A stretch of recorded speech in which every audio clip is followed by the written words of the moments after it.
Good morning. आज हम BEd fourth semester में देखेंगे AIIMS and objective of physical education. शारीरिक शिक्षा के उद्देश्य एवं लक्ष्य।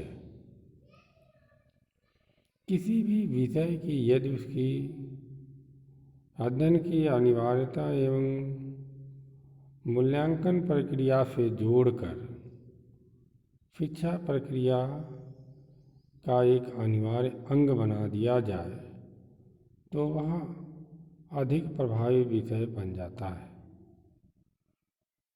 उसकी अधिक महत्ता और उपादेयता उस समय और भी अधिक बढ़ जाती है यदि राष्ट्रीय स्तर पर उसका क्रियान्वयन किया जाता है।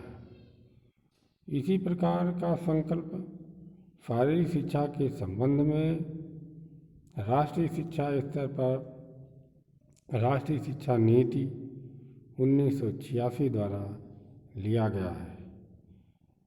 नई शिक्षा नीति 1986 में खेल और शारीरिक शिक्षा के क्रियान्वयन के संबंध में कहा गया है कि खेल और शारीरिक शिक्षा अध्ययन प्रक्रिया का एक अभिन्न अंग है और इसे मूल्यांकन में शामिल किया जाएगा।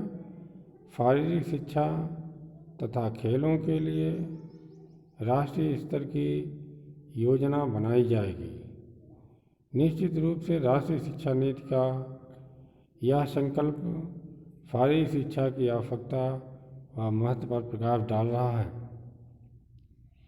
साथ ही अप्रत्यक्ष रूप से इसके उद्देश्यों का स्पष्टीकरण भी किया जा रहा है। स्वामी विवेकानंद के अनुसार भारतवर्ष में आज भगवत गीता की इतनी आवश्यकता नहीं है जितनी आवश्यकता क्रिकेट फुटबॉल के मैदानों की है। शारीरिक शिक्षा की सामयिक एवं समसामयिक आवश्यकता व महत्ता को प्रकट कर रहा है। समय की बदलती करवट के साथ भारत में शिक्षा का उद्देश्य केवल मुक्ति या विमुक्तय सा विद्या ही नहीं बल्कि सर्वांगीण विकास हो गया है। यह सब तभी संभव हो सकता है जब शरीर स्वस्थ और मन प्रसन्नचित्त होगा। क्योंकि शरीर और मन का ना मिटने वाला गहन संबंध है और इस संबंध के गहन प्रगाढ़ता के विकास हेतु ही शारीरिक शिक्षा का अभिप्रेत होगा। इसी उद्देश्य को लेकर के J.R. शर्मन ने बताया कि अपनी क्षमताओं को समाज के अनुकूल बनाना। इन्होंने कुछ फैक्टर बताए। दूसरा बताया कि अपनी आवश्यकताओं को बढ़ाना और उन्हें उन्नत करना। तीसरा बताया उन्हें पूर्ण करने की समर्थता प्रदान करना। इसी प्रकार और लोगों ने भी इसके बारे में J.B. नैश ने बताया कि 3 फैक्टर।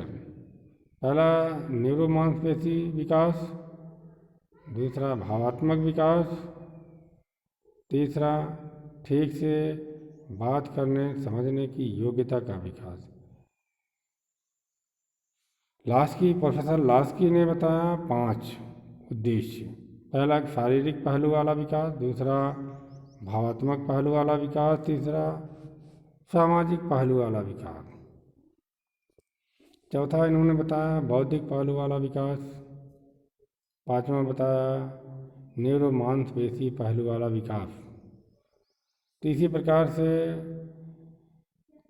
चार्ल्स एवं कुचर ने भी शारीरिक शिक्षा को 5 उद्देश्य बताए गतिविधियों से लेकर के।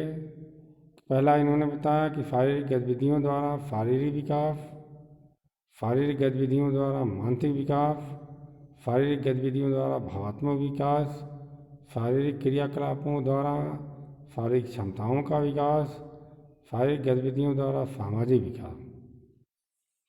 तो इन्हीं उद्देश्यों के प्राप्य उद्देश्यों एवं लक्षणों का क्लासिफिकेशन किया गया है जो चित्र में दिखाई दे रहा है।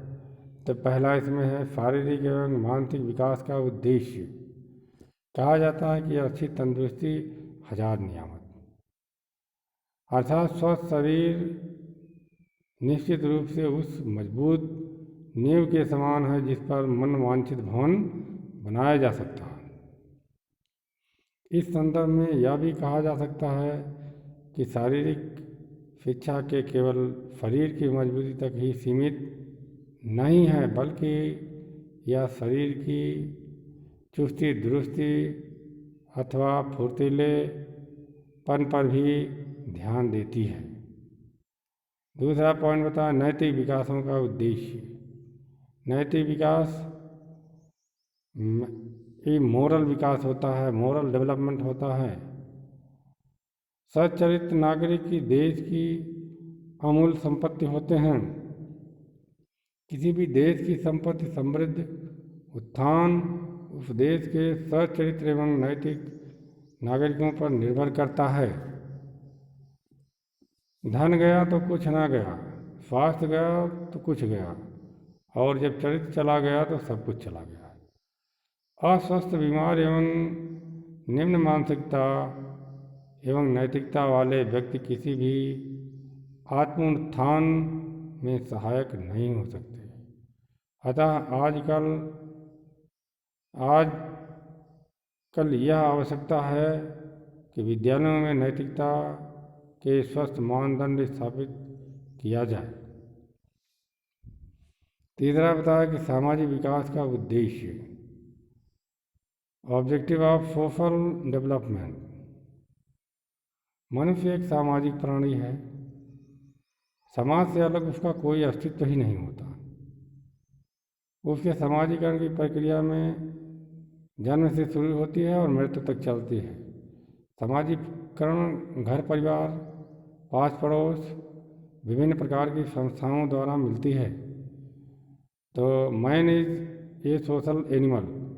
मनुष्य एक सामाजिक प्राणी है अपने संस्कारों से।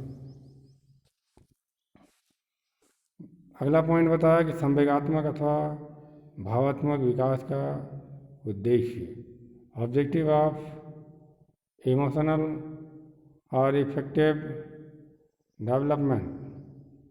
व्यक्ति एक मनः शारीरिक प्राणी है। भौतिक जगत की भांति उसका एक मनोवैज्ञानिक जगत भी है। इस प्रकार उसके व्यक्तित्व के तीव्र महत्वपूर्ण पहलू हैं। तो 3 महत्वपूर्ण पहलुओं में ज्ञानात्मक, भावात्मक एवं क्रियात्मक है। ज्ञानात्मक बालक के विकास को सर्वाधिक मजबूत बनाता है। क्रियात्मक और भावात्मक विकास उतना अधिक ध्यान अपेक्षा नहीं दिया जाता है। शारीरिक शिक्षा के बालक की अतिरिक्त ऊर्जा को एक विकास की दिशा देकर उसके व्यक्तित्व को सामान्य रखने का प्रयास किया जाता है। यह एक मनोवैज्ञानिक सत्य है कि विकास और विकसित बालकों एवं किशोरों में ऊर्जा एवं संवेगों का विकास होना जरूरी है। ऐसी स्थिति में उनकी शारीरिक एवं मानसिक शक्तियों एवं संवेगों को एक स्वस्थ दिशा दी जानी चाहिए।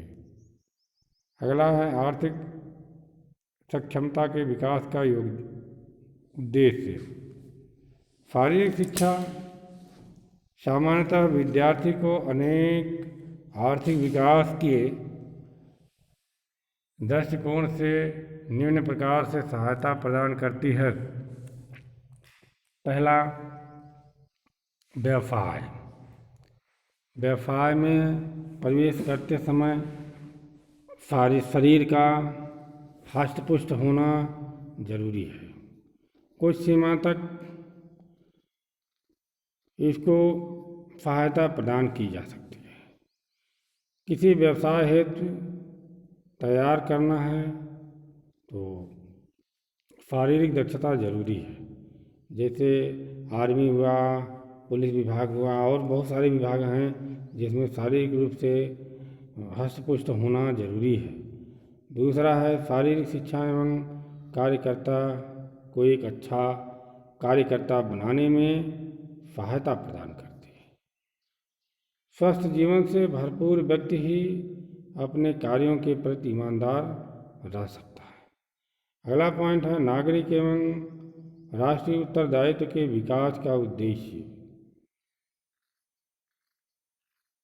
Objective of development of civics and national responsibility. सामान्य शिक्षा की भांति शारीरिक शिक्षा सद नागरिक उत्तरदायित्व निर्वाह के उद्देश्य की पूर्ति निम्न प्रकार करती है। नंबर 1, मानवीय गुणों एवं मानवीय कल्याण की शिक्षा देकर। दूसरा, सहनशीलता की शिक्षा देकर। तीसरा, नागरिक कर्तव्यों की जानकारी प्रदान करके। अगला पॉइंट है खाली समय के सदुपयोग का उद्देश्य। कहा जाता है कि खाली दिमाग शैतान का घर होता है। यदि विद्यार्थी केवल अध्ययनरत रहता है तो उसको किताबी कीड़ा कहा जाता है। ऐसी स्थिति में उसके समग्र विकास की कल्पना नहीं की जा सकती है। अवकाश का समय यदि पूर्व नियोजित नहीं है, उसमें बालक के लिए निष्क्रियता के अतिरिक्त कोई चारा नहीं, तो निश्चित ही उसका दिमाग अनेक हरकतों में लग जाता है। लेकिन यदि अवकाश के समय को यदि विविध शारीरिक गतिविधियों, खेलों एवं व्यायामों के माध्यम से लाया जाएगा तो उसे प्रसन्नता यानी चित्त की प्रसन्नता व सुदृढ़ मानसिकता को प्राप्त करेगा। लास्ट पॉइंट है लोकतंत्रात्मक जीवन की रक्षा का उद्देश्य। Objective of education for democratic living. आधुनिक युग में लोकतंत्र का विशेष महत्व है। इसे लोकतंत्र का युग भी कहा जाता है। इस युग में सभी वर्ण, जाति व धर्म के लोगों के समान समझा जाता है। इस आधार पर किसी भी प्रकार का मतभेद नहीं किया जा सकता।